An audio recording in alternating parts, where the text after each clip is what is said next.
Puji Tuhan. Baik saudara, kita akan dengar firman Tuhan. Saya percaya hadirat Tuhan ada di tempat ini, amin. Karena ketika kita memuji dan menyembah Tuhan, Tuhan ada di tengah kita. Dan karena Tuhan ada di tengah kita, sesuatu yang besar terjadi. Karena Tuhan ada di tengah kita, yang sakit disembuhkan. Karena Tuhan ada di tengah kita, maka berkat yang besar Tuhan berikan bagi setiap kita. Seperti yang saudara lihat di layar LED di depan, di sini ada tulisan Who is he? Siapakah dia?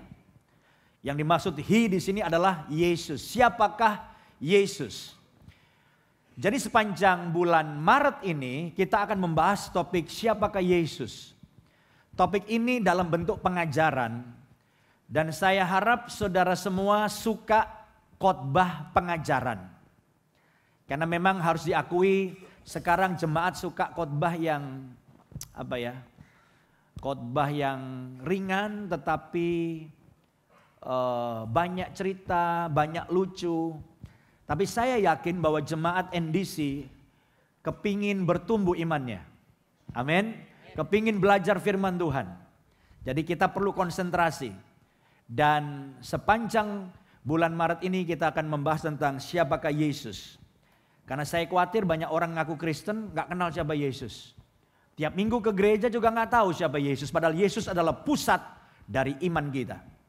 Dan untuk sesi yang pertama ini, judulnya adalah Jesus is the Lord and Savior. Jesus is the Lord and Savior. Yesus adalah Tuhan dan Juru Selamat. Dan ini merupakan salah satu doktrin kekristenan yang sangat penting. Bahwa Yesus adalah Tuhan. 1 Petrus pasal 3 ayat yang ke-15, mari kita baca bersama-sama. Saya ingin kita sama-sama membaca dengan suara yang keras ayat ini. Apakah saudara siap membaca bersama saya? Siap ya? 1, 2, 3. Tetapi kuduskanlah Kristus di dalam hatimu sebagai Tuhan. Dan siap sedialah pada segala waktu untuk memberi pertanggungan jawab kepada tiap-tiap orang yang meminta pertanggungan jawab dari kamu tentang pengharapan yang ada padamu. Tetapi haruslah dengan lemah lembut dan hormat. Jadi saudara, dalam ayat ini dikatakan bahwa kita harus menguduskan Kristus dalam hatimu sebagai apa tadi? Tuhan. Nah, apa yang dimaksud dengan menguduskan Yesus sebagai Tuhan? Maksudnya adalah kalau kita percaya Yesus itu Tuhan, maka jadikanlah Yesus satu-satunya Tuhan dalam hati kita. Dan tidak ada yang lain. Itu artinya menguduskan Kristus sebagai Tuhan. Sebab kadang-kadang ada banyak orang Kristen percaya Yesus sebagai Tuhan iya, percaya yang lain juga iya, percaya dukun iya, percaya suhu iya. Banyak percayanya. Jadi saudara jangan heran kalau saudara masuk rumah orang kadang-kadang ada salib, ada gembolan merah dari dukun, ada tanda-tanda yang lain yang saudara percayai. Dan waktu saya bertanya, Pak atau Koh, percaya Yesus kan ada salib? Iya, tapi kok ada ini, ada yang lain, ada yang suhu, ada orang pinter. Dia bilang, oh iya Pak, Yesus iya, saya gabung dengan suhu, saya gabung dengan dukun, saya gabung dengan orang pintar biar tambah kuat, katanya gitu saudaraku. Nah, ini tidak bisa seperti itu. Jadikan Yesus sebagai satu-satunya Tuhan. Nah, di dalam terjemahan bahasa Inggris dari New Living Translation dikatakan begini. Instead, you must worship Christ as Lord of your life. Jadikan Kristus itu Tuhan dalam hidupmu. Ya, and if someone ask about your Christian hope, always be ready to explain it. Jadi kita juga diminta kalau ada orang tanya tentang siapa Yesus dan apa pengharapan dalam Yesus, maka saudara semua bisa menjawabnya. Yang setuju katakan amin. Nah ini penting karena sekarang ini banyak orang waktu ditanya siapa Yesus, maka pengakuannya berbeda-beda. Walaupun Kristen. Ada yang menganggap Yesus adalah seorang nabi. Yang sama dengan nabi-nabi yang lain. Ada yang menganggap Yesus sebagai guru. Guru yang hebat. Yang lain menganggap Yesus sebagai pemimpin agama. Dan itu sebabnya tidak jarang juga kita melihat banyak orang yang bahkan berpikir Yesus itu bukan Tuhan. Nah, serangan-serangan terhadap ketuhanan Yesus ini yang penting untuk kita tahu supaya kita bisa waspada. Yang pertama adalah dari saksi Yehova. Saksi Yehova itu adalah gereja, ada gereja juga di sini.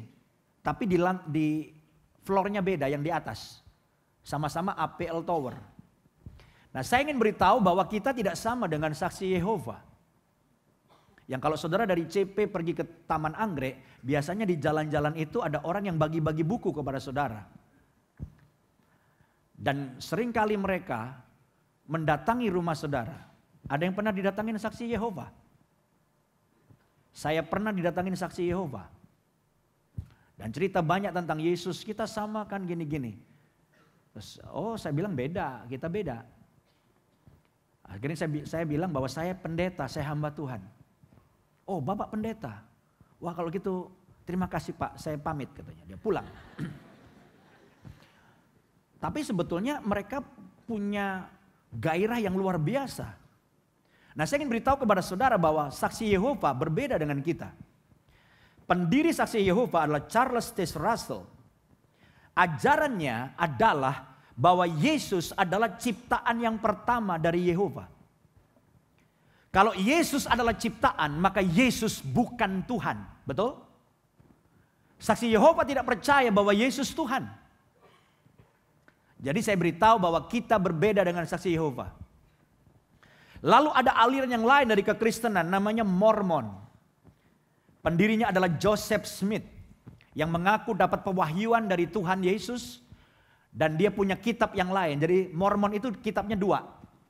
Alkitab sama kayak saudara, lalu ada satu kitab lain, kitab Mormon.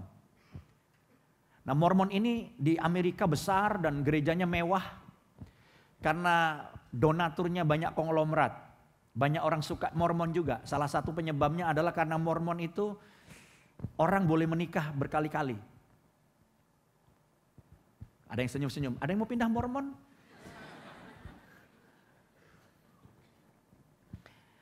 Ajarannya Yesus adalah Allah yang terpisah dari Bapa dan diciptakan sebagai roh anak dari Bapa dan Ibu di sorga. Jadi Mormon itu ada ajarannya ada Bapa dan Ibu di sorga, lalu Yesus itu roh anak yang diciptakan. Tapi dengan kata lain, Mormon beda dengan NDC, dengan kekristenan pada umumnya. Lalu ada lagi satu gerakan, bukan agama, tapi pengikutnya banyak. Anak muda suka ini. Gerakan New Age Movement. Ini bukan sebuah agama, tetapi New Age Movement adalah semacam sebuah gerakan dan sebuah falsafah kehidupan. Ajarannya Tuhan itu bukan pribadi. Jadi kalau Yesus Tuhan, dia pasti gak setuju. Tuhan itu adalah kekuatan, power. Tuhan itu adalah energi, power and energy. Itu Tuhan. Tapi pengikutnya banyak. Banyak film-film yang dibuat berdasarkan gerakan ini. Dan orang-orang muda banyak ikut gerakan ini. Ada satu lagi yang saya mau sampaikan sebelum kita masuk pada inti khotbah pada sore ini. Ada satu buku yang juga menyerang kekristenan dan ketuhanan Yesus. Dan banyak iman anak Tuhan itu goncang ketika membaca buku yang judulnya The Da Vinci Code. Da Vinci Code ini ditulis oleh Dan Brown dan dirilis tahun 2003. Dan dalam 2 tahun saja terjual 36 juta buah. Diterjemahkan di dalam 44 bahasa dan sudah difilmkan. Dan saudara mungkin nonton filmnya, habis nonton film pulang jadi bingung, jadi bimbang. Mau berhenti jadi Kristen. Padahal saudara perlu tahu bahwa Da Vinci Code ini bukan buku ilmiah. Da Vinci Code ini tergolong buku fiksi. Buku fiksi ilmiah. Jadi fiksinya lebih banyak, tapi ya digabung-gabung dengan ilmiah. Dan buku ini menyebutkan bahwa Yesus adalah Tuhan merupakan rekayasa dari gereja. Ini rekayasa gereja. Dan buku Da Vinci Code ini menceritakan bahwa ada hubungan asmara, hubungan erotis antara Yesus dengan seorang perempuan. Dan nama perempuan itu adalah Maria Magdalena. Ini habis-habisan ini menghajar orang Kristen dan menghajar iman saudara. Namun hari ini saya ingin menyampaikan kepada saudara semua bahwa iman kita, gereja kita percaya bahwa Yesus adalah Tuhan. Bahwa Yesus adalah Tuhan dan Juru Selamat. Dan saya akan menyampaikan 3 hal yang penting. Saya bukan seorang pendeta yang senang yang aneh-aneh. Saya menyampaikan sesuai firman Tuhan dan berusaha menjelaskan secara logis yang make sense. Saya ajak saudara berpikir. Saya nggak suka yang tiap hari sering pindah-pindah ke sorga. Yang Senin ke sorga, Selasa pulang, Rebu ke sorga lagi, Kamis pulang. Saya ingin saudara berpikir bersama dengan saya hari ini. Untuk kita pulang dan kita punya sebuah keyakinan. Bahwa Yesus adalah Tuhan. Bahwa Yesus adalah Juru Selamat. Dan ada 3 hal yang saya mau sampaikan. Yang pertama, saya percaya bahwa Yesus adalah Tuhan karena Yesus bangkit dari kematian. Ini yang pertama. Saudara mungkin berkata, ya saya udah tahu. Tapi saya mau jelaskan hari ini. Dengan sebuah penjelasan yang mungkin lebih masuk akal, lebih logis. Tapi sebelumnya coba kita baca dulu tentang Yesus yang bangkit. 1 Korintus pasal 15 ayat 3 sampai 4. Dan kemudian disambung dengan ayat 17. Saudara perhatikan baik-baik, saya baca. Sebab yang sangat penting telah kusampaikan kepadamu. Yaitu apa yang telah kuterima sendiri ialah bahwa Kristus telah mati karena dosa-dosa kita. Sesuai dengan kitab suci. Bahwa ia telah dikuburkan. Dan bahwa ia telah dibangkitkan pada hari yang ketiga sesuai dengan kitab suci. Jadi Alkitab memberitahukan kepada kita, Yesus sudah mati karena dosa kita. Yesus mati untuk menebus dosa kita. Dan kemudian Yesus yang mati adalah Yesus yang dikuburkan. Tetapi kemudian dia tidak mati terus. Tidak dikubur terus. Pada hari yang ketiga dia bangkit. Dan dengar baik-baik bahwa keyakinan Yesus bangkit dari antara orang mati adalah fondasi dari iman kita. Sebab kalau kita tidak percaya Yesus bangkit, nggak ada gunanya kita ada di sini. Makanya ayat yang ke-17, saudara perhatikan, saya baca. Ayat 17 berkata begini. Dan jika Kristus tidak dibangkitkan, maka sia-sialah kepercayaan kamu. Dan kamu masih hidup dalam dosamu. Jadi kalau Yesus nggak bangkit, percuma saya khotbah. Saya mengkhotbahkan Yesus yang mati. Kalau Yesus tidak bangkit, percuma pemain musik main musik. WL kita, Titi, teriak-teriak tadi. Percuma. Percuma singer yang ganteng-ganteng dan cakep tadi nyanyi. Dan choirnya tadi gerakannya luar biasa. Nggak ada guna. Dan dengar baik-baik, kalau Yesus tidak bangkit, percuma setiap saudara ada di tempat ini. Lebih baik kita rame-rame pindah, kita nonton film Blitz, saudaraku. Percuma. Tetapi yang saya ingin katakan kepada saudara, dan saya percaya saudara sama dengan saya, kita yakin bahwa Yesus bangkit dari antara orang mati. Dan saya ingin membuktikan dengan cara berpikir yang logis, mengapa kita percaya Yesus bangkit. Nah, bukti yang pertama kebangkitan Yesus. Kebangkitan Kristus itu disaksikan oleh lebih dari 500 orang. Jadi kalau ada yang bilang bahwa kebangkitan Yesus itu adalah rumors, kabar angin. Bahkan ada yang bilang ini berita yang dihembuskan oleh murid Yesus. Padahal Yesus tidak bangkit. Tapi mayat Yesus dicuri oleh murid-muridnya. Lalu muridnya bilang Yesus bangkit, padahal Yesus tidak bangkit. Saya ingin katakan ini bukan hanya berita. Ini ada banyak saksi matanya. Perhatikan 1 Korintus 15 ayat 5 sampai 6. Bahwa ada saksi mata dan lebih dari 500. Dikatakan begini, bahwa ia telah menampakkan diri kepada Kefas Dan kemudian kepada ke-12 muridnya. Ayat 6. Sesudah itu ia menampakkan diri kepada lebih dari berapa? 500 saudara sekaligus. Kayak begini nih. Tapi saya pikir ini lebih banyak. Ini jangan-jangan 1000 ada nih. Separuh dari ini. Yesus menyatakan aku bangkit. Saksi matanya lebih dari 500. Dan perhatikan, kebanyakan dari saksi mata itu masih apa? Hidup. Sampai sekarang. Tetapi beberapa diantaranya telah meninggal. Tapi kalau bunyinya beda, mungkin kita ragu-ragu. Saksi matanya 500 dan semuanya udah almarhum. Kita nggak bisa membuktikan. Karena semuanya udah mati. Mau nanya sama siapa saudara? Tapi Paulus bilang saksi matanya sekali dia menyatakan dirinya bangkit lebih dari 500. Dan sebagian besar masih hidup. Artinya apa? Bisa ditanya tuh orang. Betul nggak saudara? Logis pemikiran kita. Kalau ini berita nggak benar, saya mau tanya, banyak yang protes nggak? Oh pasti banyak. Pasti banyak, kalau zaman sekarang. Jemaatnya kritis-kritis. Ya kan, pasti banyak yang protes. Tapi justru mereka semua bilang, ya benar kami saksi mata. Ya benar kami telah melihat kebangkitannya. Yang lain berkata, ya benar saya sudah menjamah dia. Kalau hantu nggak bisa dijamah. Yesus berkata, kalau hantu tidak berdaging dan bertulang, tapi aku berdaging dan bertulang dan kamu bisa menjamah aku. Dan supaya lebih meyakinkan lagi, Yesus bahkan satu saat dia makan ikan goreng, saudaraku. Saudara lihat saya kok bingung, Yesus makan ikan goreng. Makan ikan goreng, saudara nggak baca? Nah inilah kalau kita jarang baca Alkitab, saudaraku. Yesus makan ikan goreng. Dan Yesus berkata kalau hantu dia tidak bisa makan ikan goreng. Hanya tidak disebut di ayat itu. Ikan gorengnya apa? Apa gurame?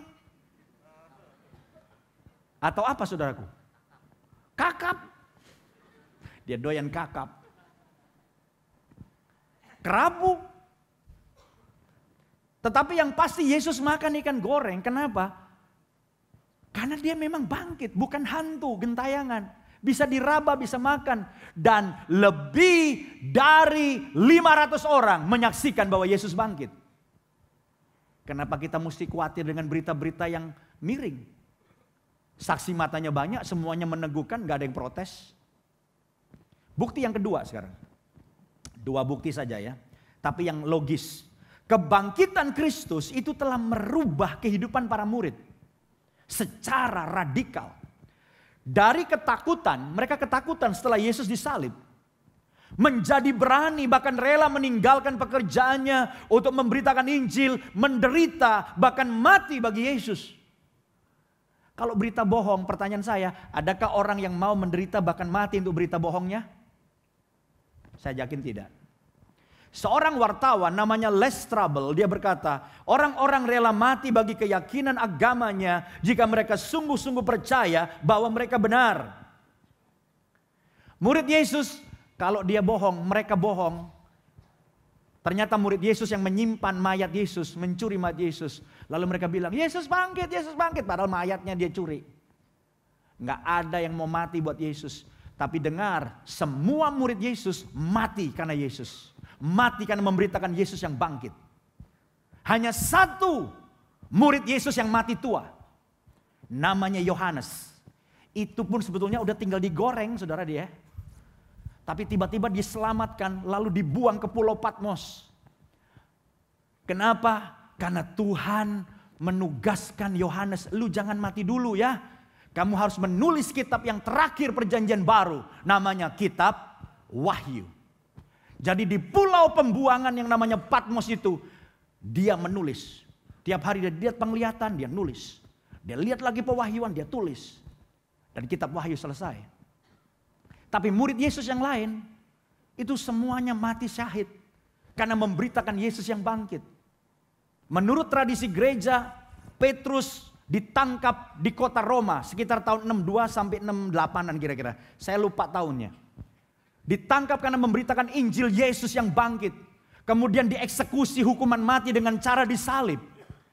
Tapi kemudian pada waktu Petrus mau disalib, Petrus berkata, saya tidak layak mati seperti guru saya. Saya tidak layak mati seperti Yesus. Salibkan saya dengan kepala di bawah dan kaki di atas. Dan tradisi gereja mencatat bahwa Petrus murid Yesus mati di Roma dengan cara disalib terbalik.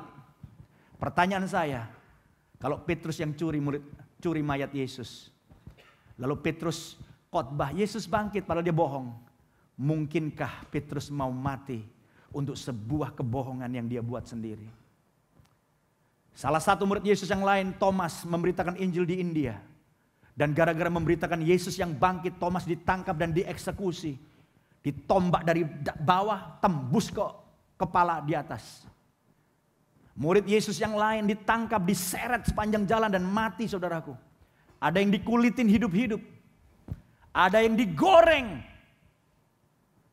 Saya kalau ingat digoreng, saya ingat kalau saudara beli pisang goreng di Tanjung Duren.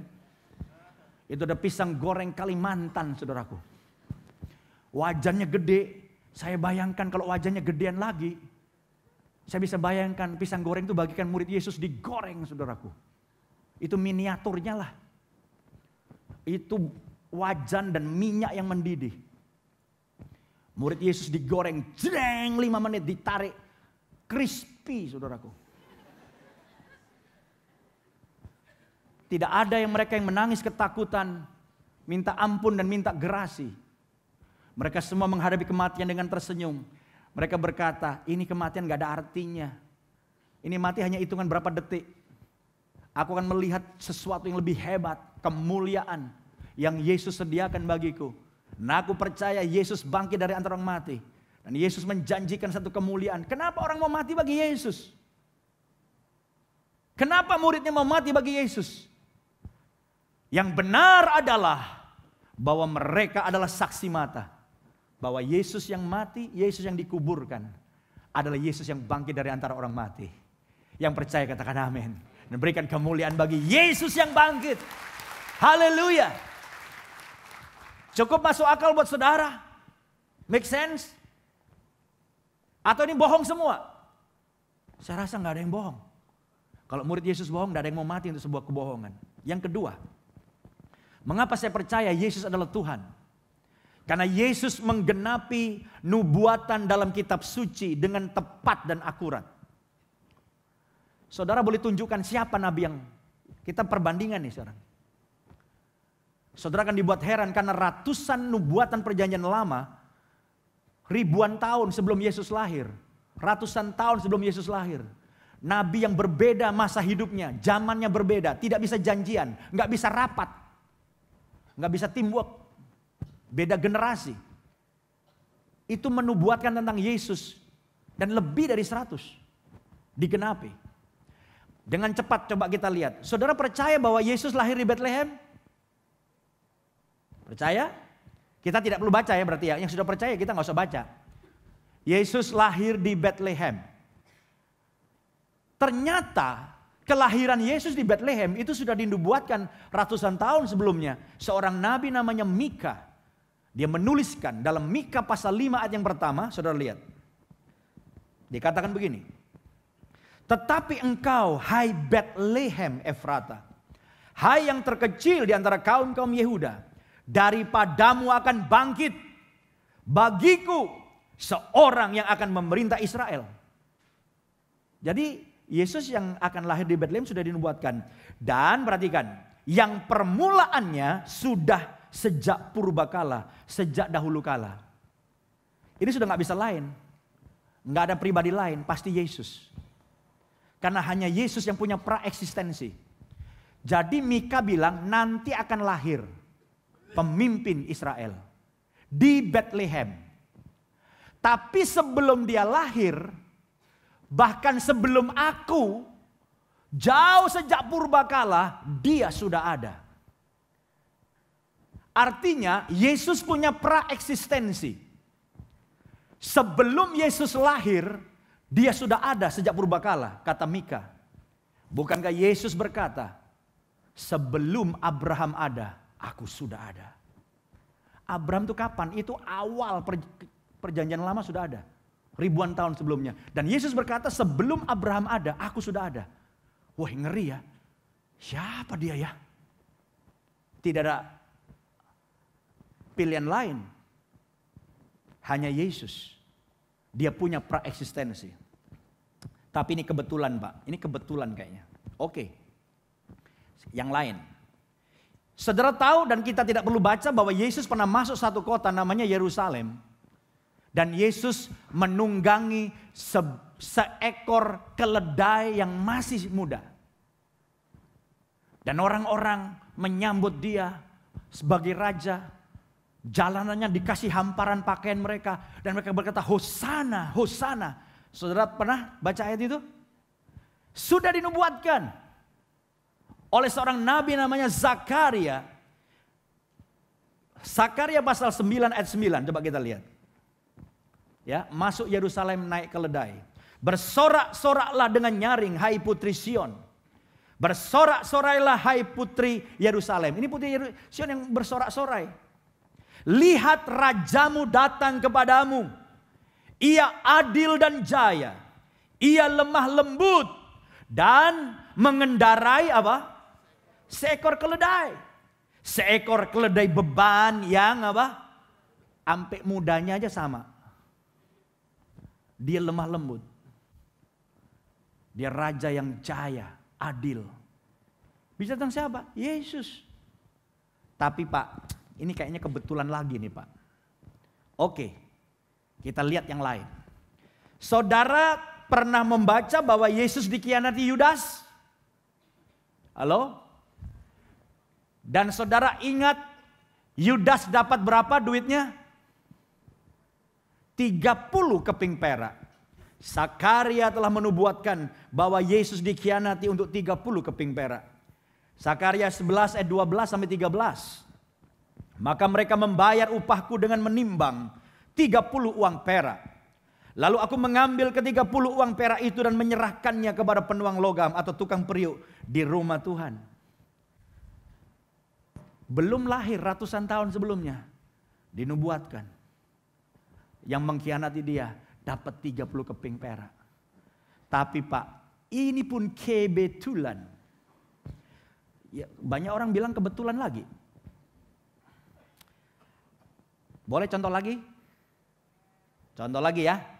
Saudara pernah membaca ketika Yesus di atas kayu salib sebelum Yesus mati. Yesus berkata, ke dalam tanganmulah kuserahkan nyawaku. Pernah dengar? Perkataan di kayu salib sebelum Yesus mati itu sudah tertulis dalam Mazmur 31 ayat 6. Mazmur 31 ayat 6 berkata, ke dalam tanganmulah kuserahkan nyawaku. Engkau membebaskan aku ya Tuhan Allah yang setia. Kebetulan lagi. Terakhir satu lagi ya. Satu lagi. Dari lahir sampai mati. Itu sudah dinubuatkan. Bahwa Yesus akan dikuburkan di kuburan orang kaya. Lahirnya dinubuatkan, matinya dinubuatkan, cara matinya. Berada di mana dia mati dan dikuburkannya di mana. Yesaya menubuatkan pasal 53 ayat yang ke-9. Ini ratusan tahun sebelum Yesus lahir. Orang yang menempatkan kuburnya di antara orang-orang fasik. Jadi kuburan Yesus di antara orang fasik. Itu benar. Dan dalam matinya, ia ada di antara penjahat-penjahat. Itu pun benar bahwa Yesus mati di antara penjahat. Dia disalibkan di antara penjahat. Tapi dia bukan penjahat. Sekalipun ia tidak berbuat kekerasan. Dan tipu tidak ada dalam mulutnya. Yesus tidak berbuat kekerasan, Yesus tidak membunuh, Yesus tidak menipu. Tapi dia dibunuh, dihukum. Dan dia mati di antara penjahat. Tapi kuburannya hanya disebutkan di antara orang fasik. Terjemahan New Living Translation lebih tajam. Dia berkata, he had done no wrong and had never deceived anyone. But he was buried like a criminal. He was put in a rich man's grave. Dia diletakkan, dia dikuburkan di kuburannya orang kaya. Lebih tajam di situ. Terjemahan New Living Translation. Saudara masih bilang ini kebetulan? Saya bisa menyebutkan ada 100 lagi. Apakah kita mau pulang sampai besok pagi di sini?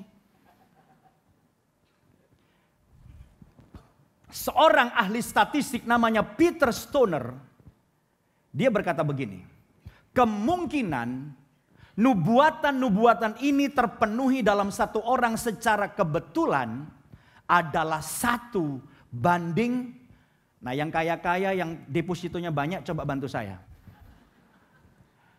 Itu 100 ya, 100 terus ada titik. Kalau nolnya 3 berarti 100 apa? 100 ribu. Pelan-pelan kita hitung ke belakang. 100 ribu. Kalau tambah 0 lagi 3. 100 juta. Pinter anak-anak ya. Tambah 0 lagi 3.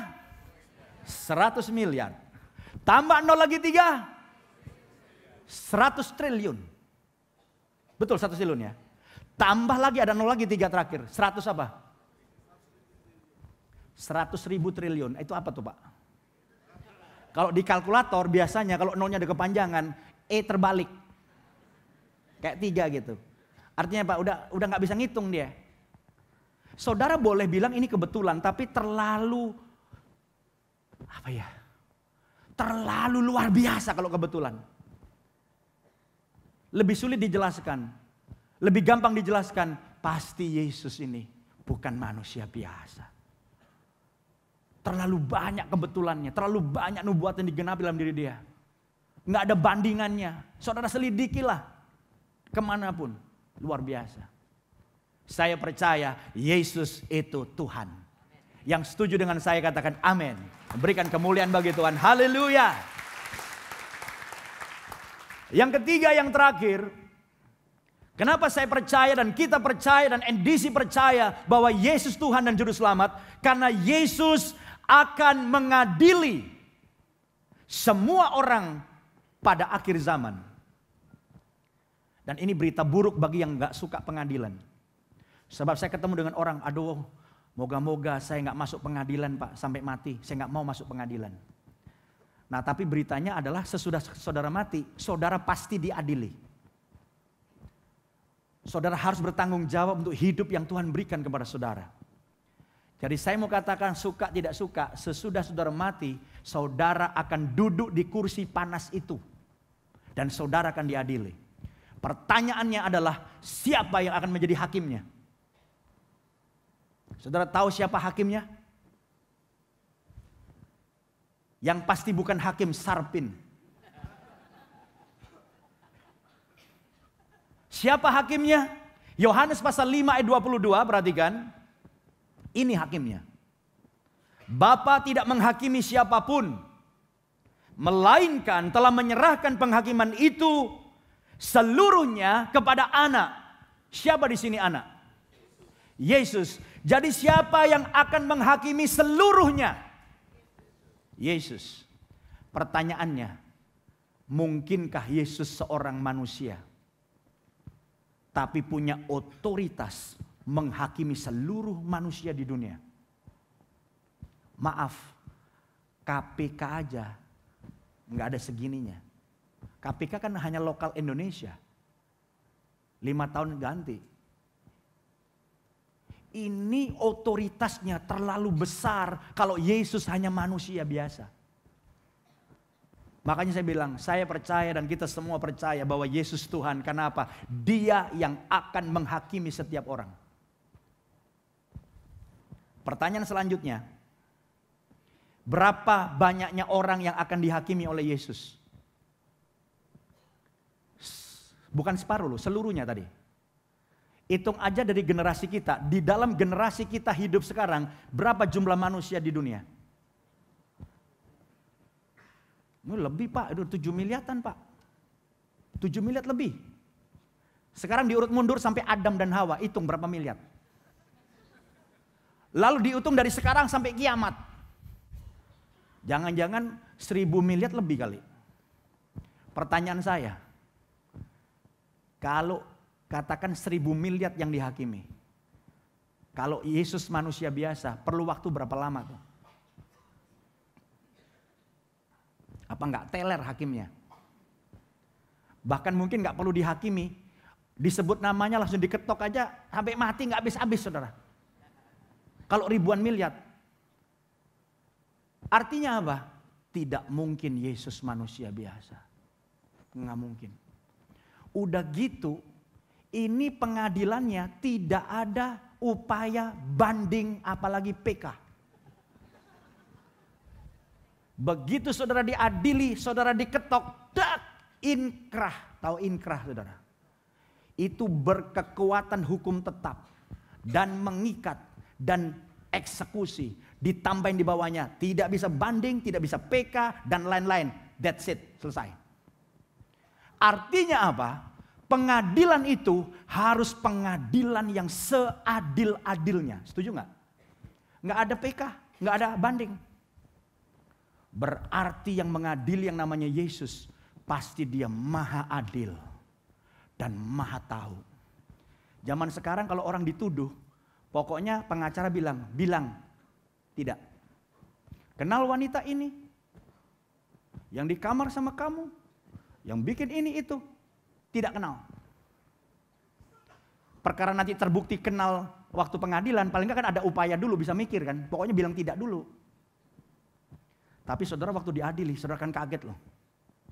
Kamu pernah mencuri? Bukan pernah, sering malah. Kamu mencuri tanggal sekian. Lalu saudara belagak kayak di dunia. Itu salah tuduhan itu. Kamu bilang salah, kata Yesus. Kan Yesus pengadilnya, Yesus hakimnya. Kamu bilang salah, kita buktikan. Cut. Malaikat, panggil malaikat dong. Malaikat datang. Ya Yesus, puterin videonya. Suruh putar videonya. Itu CCTV Tuhan tuh di mana-mana. Di kamar saudara ada, di kantor saudara ada, di pabrik saudara ada, di mana-mana ada. Puterin. Baik bos. Wah, malaikat bilang Yesus bos. Memang Yesus bosnya. Langsung layarnya terbuka. Wah, wih jernih. Jernih, kenapa? HD saudara. Jernih. Langsung kelihatan, tuh kan? Tuh, kamu tuh. Jelas tuh, itu muka kamu kan? Saya tidak mencuri Yesus, itu saya tidak mencuri. Saya lagi nyolong itu. Yesus tanya, apa bedanya mencuri dan nyolong? Saudara nggak bisa ngelak. Saudara tidak punya upaya untuk banding, untuk PK, nggak bisa. 2 minggu lagi, saya akan teruskan khotbah ini. Kalau hari ini Jesus is the Lord and Savior, maka 2 minggu lagi untuk sesi yang kedua saya akan bicara Yesus adalah Hakim yang agung. Saya undang saudara hadir.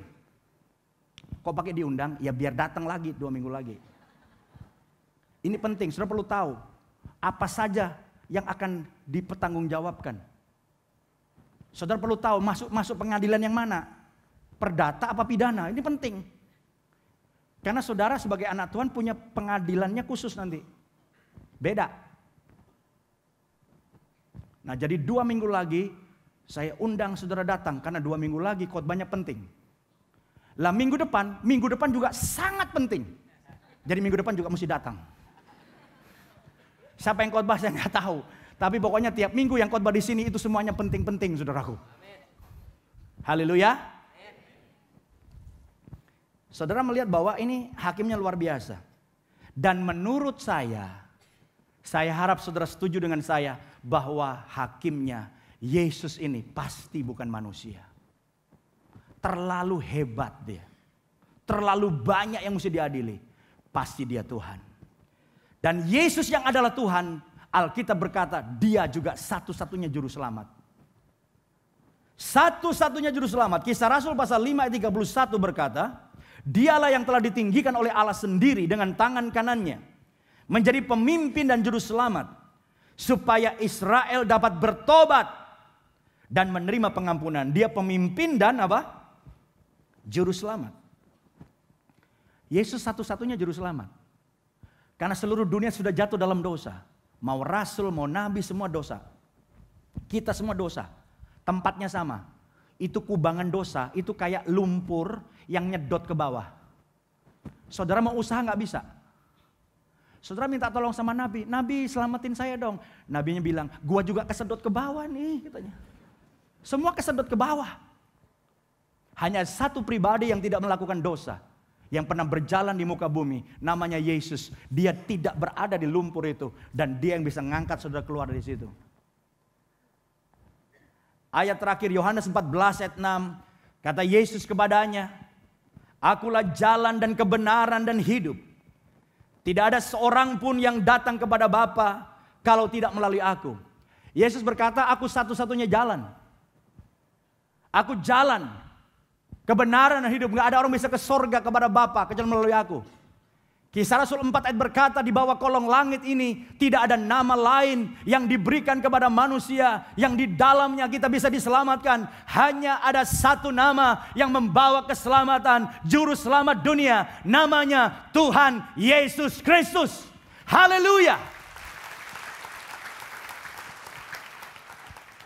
Pada saat saudara sampai pada kesimpulan ini, saudara kepingin semua orang dengar Yesus. Ada satu orang yang tadinya gak pernah cerita tentang Yesus, tapi satu saat dia punya keyakinan bahwa Yesus Tuhan dan Juru Selamat. Orang ini sangat terkenal. Dia seorang penyanyi yang hebat, namanya Bono.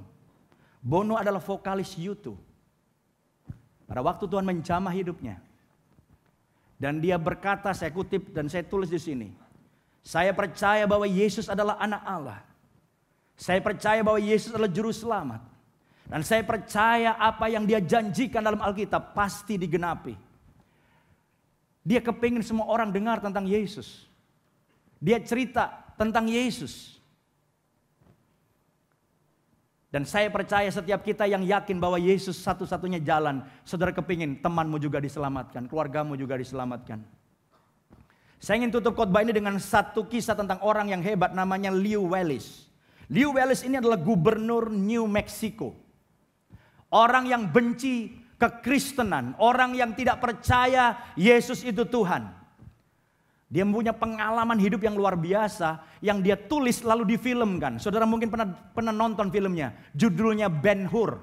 Ben-Hur ini yang nulis kisahnya dan lalu difilmkan namanya Lew Wallace ini. Satu hari temannya berkata, "Kamu kan benci kekristenan, kamu gak percaya Yesus Tuhan. Kamu bikin buku, kamu research untuk buktikan bahwa Yesus itu bukan Tuhan." Wah, benar juga ya. Tapi dia punya istri, itu Kristen dan cinta Tuhan. Saya juga gak ngerti itu orang yang benci Tuhan kok kawin sama istrinya cinta Tuhan. Saya tidak ngerti proses pacarannya, saudaraku. Lalu dia pulang, dia bilang, "Ma, aku mau kasih tahu, mulai hari ini aku bikin buku. Aku research, aku tulis buku yang akan membuktikan bahwa Yesusmu bukan Tuhan.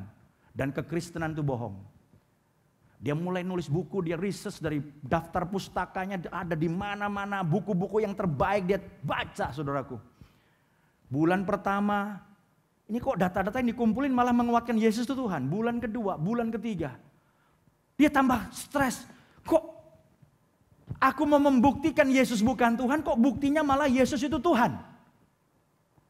Pada bulan ke-6, jam 3 pagi, di tempat dia kerja, di ruang kerjanya di rumahnya, dia dijamah Tuhan. Dia gak tahan, jam 3 pagi itu dia tersungkur di kursinya, dia nangis, saudara. Dan dia berkata, "Aku ingin membuktikan engkau bukan Tuhan. Tapi hari ini aku justru makin yakin bahwa engkau adalah Tuhan. Maukah engkau menjadi Tuhan dan Juru Selamatku?" Dan pagi itu untuk yang pertama kalinya dia membuka hatinya. Lew Wallace membuka hatinya menerima Yesus sebagai Tuhan dan Juru Selamat. Dia gak tahan, dia pengen bangunin istrinya. Dia tunggu sampai pagi, gak pagi-pagi. Gak tahan dia bangunin istrinya. Istrinya bangun, "Ya ada apa kamu bangunin saya?" Dia dengan teriak berkata, "Haleluya, hari ini aku jadi Kristen. Hari ini aku percaya bahwa Yesus itu bukan sekedar manusia biasa. Yesus itu Tuhan. Dan Yesus telah menyelamatkan aku. Yesus Juru Selamatku." Malam ini adakah saudara yang datang ke gereja karena diajak teman? Atau engkau diajak pacarmu? Tapi engkau tidak pernah berpikir bahwa Yesus itu Tuhan dan Juru Selamat. Hal terbesar yang saudara bisa lakukan malam ini adalah engkau membuka hati saudara. Dan membuat sebuah pengakuan yang akan membuat engkau berpindah tempat. Dari sebuah tempat penghukuman pindah ke sorga. Bukalah hati saudara dan ambil kesempatan ini untuk berkata, "Aku percaya engkau Yesus adalah Tuhan. Dan aku percaya Engkau satu-satunya juru selamat. Terimalah Yesus dalam hati saudara. Kalau saudara sudah lama menjadi Kristen, tidak ada salahnya engkau memperbarui iman saudara. Memperbarui pernyataan iman saudara dan berkata, hari ini aku nyatakan sekali lagi bahwa Yesus adalah Tuhan. Dan Yesus adalah juru selamat yang menyelamatkan aku. Dan hidup saudara akan dijamah Tuhan malam ini. Saya ingin setiap kita datang dan menyembah Tuhan. Saya ada di sini karena Yesus yang hidup. Saudara ada di sini karena percaya Yesus itu Tuhan dan juru selamat. Kita semua ada di sini karena kita percaya. Kita bukan menyembah Allah yang mati, Tuhan yang mati. Tapi Tuhan yang bangkit. Tuhan yang mengasihi kita. Namanya Tuhan Yesus Kristus. Berikan kemuliaan yang paling meriah bagi Tuhan.